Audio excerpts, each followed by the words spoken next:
Olá, meus amigos, tudo bem? Deus possa abençoar o seu dia, Deus venha abençoar a sua vida.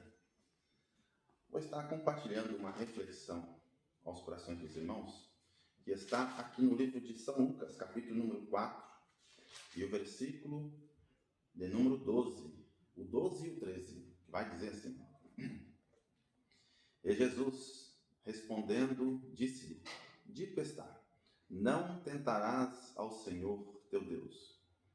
E acabando o diabo toda a tentação, ausentou-se dele por algum tempo.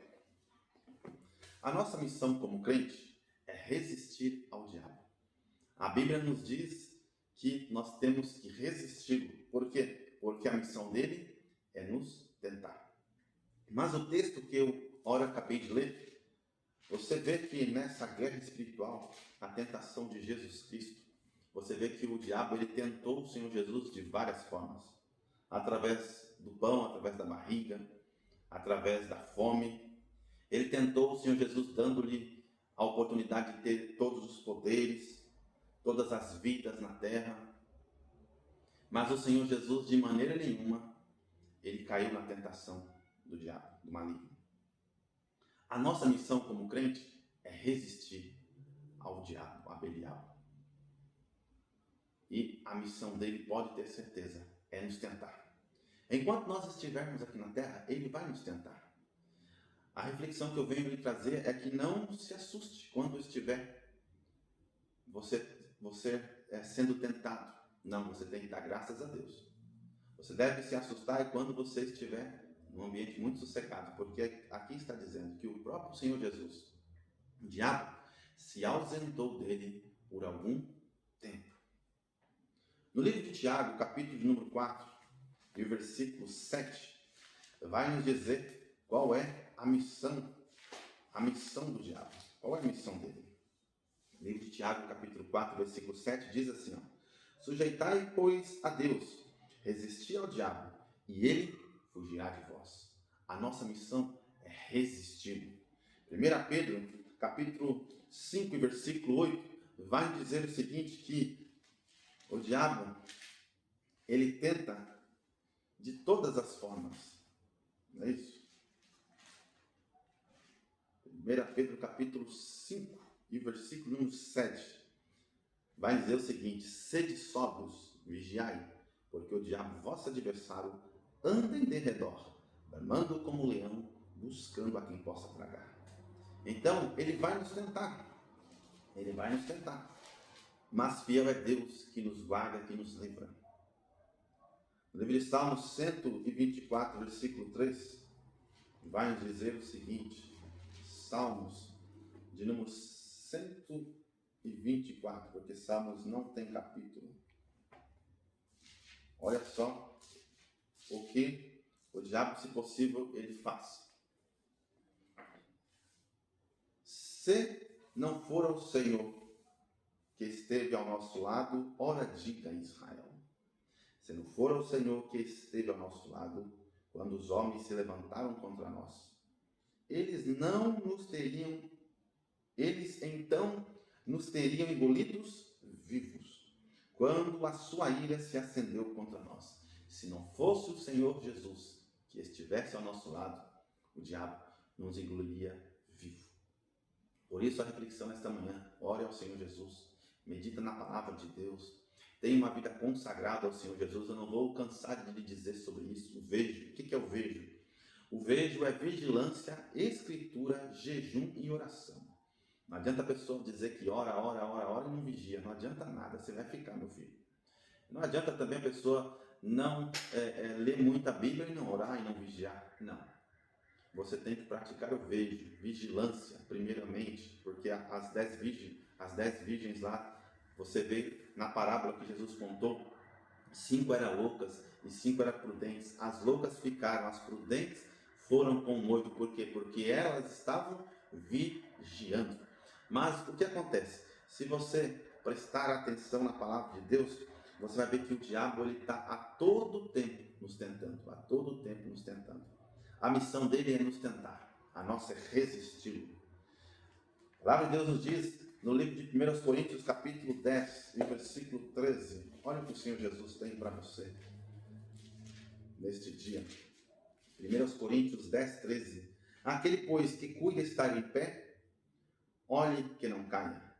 Não veio sobre vós tentação senão humana, mas fiel é Deus, que vos não deixará tentar acima do que podeis. Antes, com a tentação, dará também o escape, para que a possais suportar. O Senhor Jesus nunca vai deixar, mesmo Belial, ele tentar-nos mais do que nós podemos suportar. Pode ter certeza disso. O Senhor Jesus, ele é fiel nas suas palavras. A palavra de Deus não cai por terra. Passa céu, passa terra, passa eras, nasce, morre pessoas, mas a palavra de Deus, de maneira nenhuma, ela cai por terra. A maior ferramenta que o diabo usa contra os crentes, qual é a maior ferramenta que o diabo usa contra os crentes? A maior ferramenta que o inimigo usa contra nós é a mentira. A mentira é a maior ferramenta. Livro de Evangelho de João, capítulo 8, versículo 44. Olha aqui, está escrito: Vós tendes por pai ao diabo, e quereis satisfazer os desejos de vosso pai.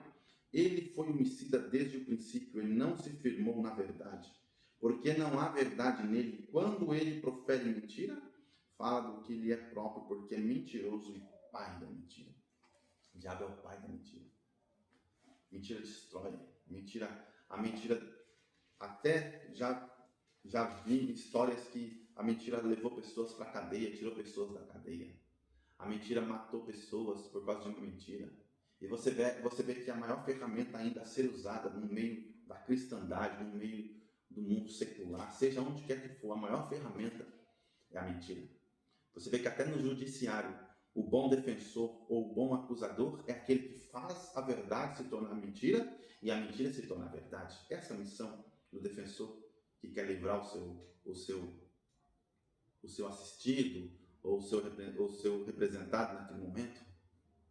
A maior ferramenta é a mentira do diabo. Não use a mentira, porque você estará sendo o filho, né? Porque o pai é ele. Mas no livro de Gênesis, capítulo 3, nós vamos ver por que existem os males na humanidade. Você vê que eu comecei desde a tentação, explicando passo a passo as ferramentas que o diabo nos usa para nos derrubar. E não se esqueça, se ele não está te tentando agora, do Senhor Jesus foi a mesma coisa, ele se ausentou por pouco tempo. Mas então esteja vigiando. Não se esqueça de vigiar, não se esqueça de orar, não esqueça de ler as Escrituras, não esqueça de estar em meditação, porque daqui a pouco pode ser que o arrebatamento aconteça. E onde você vai estar? Gênesis capítulo 3 e versículo 7 vai dizer o seguinte: Então foram abertos os olhos de ambos, e conheceram que estavam nus, e coseram folhas de figueiras, e fizeram para si aventais. E ouviram a voz do Senhor Deus que passeava no jardim pela viração do dia. E escondeu-se Adão e sua mulher da presença do Senhor Deus entre as árvores do jardim. E chamou o Senhor Deus a Adão e disse-lhe: Onde estás? Aqui já está a consumação do pecado. Foi por causa do pecado que existe a morte. O maior mal que um dia vai ser tirado da terra. Existe a morte. Todos pecaram. Não adianta a pessoa falar que não peca. Todos pecaram. Ah, mas a criança recém-nascida, ela não peca, mas nasce sob a égide do pecado. Todos nós pecamos. Aquele que diz que não peca, a Bíblia fala que é mentiroso. E se faz como aquele que desde o princípio não se firmou na verdade. Todos nós pecamos, todos nós carecemos de salvação. A criança nasce na concepção da inocência, mas não sem pecado.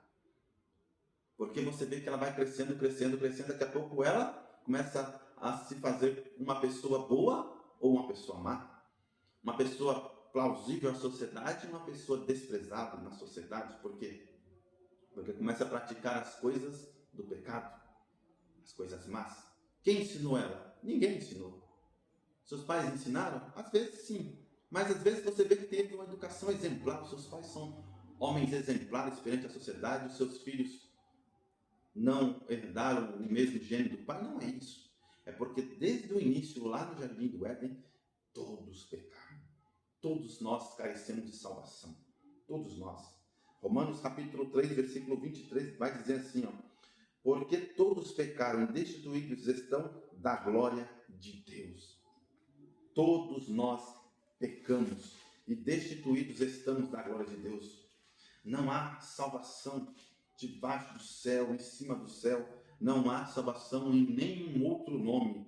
Atos capítulo número 4, versículo 12 vai dizer o seguinte: e em nenhum outro há salvação, porque também debaixo do céu nenhum outro nome há dado entre os homens pelo qual devamos ser salvos. Só existe salvação através de Jesus Cristo, na pessoa de Jesus Cristo. Eu não vou te salvar, sua mãe não vai te salvar, ninguém pode te salvar.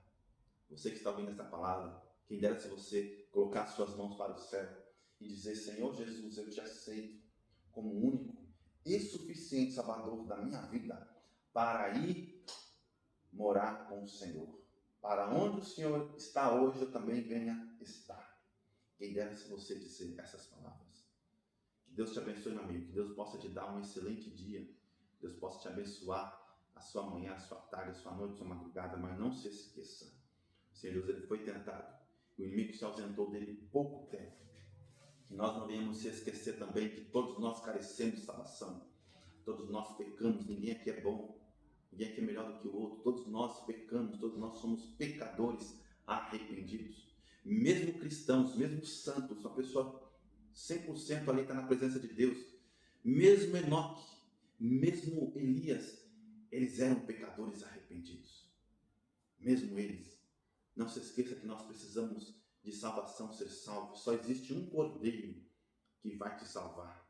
Não é aqueles cordeiros que matavam até então lá na velha aliança para sacrificar e pelos perdão dos pecados. Não, o cordeiro ele já foi morto. E ele ressuscitou. E um dia ele vai nos encontrar.